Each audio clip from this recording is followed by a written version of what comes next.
ভাই আমাকে একটা তরমুজ দিন। এই যে একটি তরমুজ মাপছি ভাই, 5 কেজি আছে। ঠিক আছে, ধন্যবাদ দোকানদার। আমার কিছু ভিক্ষা দিন বাবা, আরো একটি তরমুজ আপনি নিয়ে যান। আল্লাহ আপনাকে ভালো করুক, আপনি অনেক দিন বাঁচেন। ভাই আপনি 300 টাকাও দিলেন, আবার একটি তরমুজও দিলেন। না থাকে ভাই, সমস্যা নাই, উনি ভিক্ষু মানুষ, উনি আমার জন্য যতটুকু দোয়া করবেন ততটুকুই আমার জন্য ভালো। সালাম বাবা, কেমন আছেন? ওয়ালাইকুম আসসালাম বাবা, ভালো। আমাকে কিছু ভিক্ষা দাও। আপনাকে একটা কথা বলি, আপনাকে আর রাস্তায় রাস্তায় ভিক্ষা করতে হবে না। আজ থেকে আপনি আমার বাড়িতেই থাকবেন। আপনার সব খাবার দাবার, পোশাক আশাক, আপনার সমস্ত দায়িত্ব আমি নিলাম। সত্যি বাবা, সত্যি বলছো তুমি? হ্যাঁ আমি সত্যি বলছি।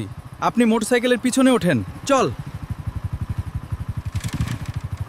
আজ থেকে আপনি এই বাড়িতেই থাকবেন। সত্যি আমি থাকতে পারবো? ভেতরে আসুন বাবা, চিন্তা করবেন না। বাবা, বাবা, তুমি কোথায় গেলে বাবা? কথা বলো বাবা।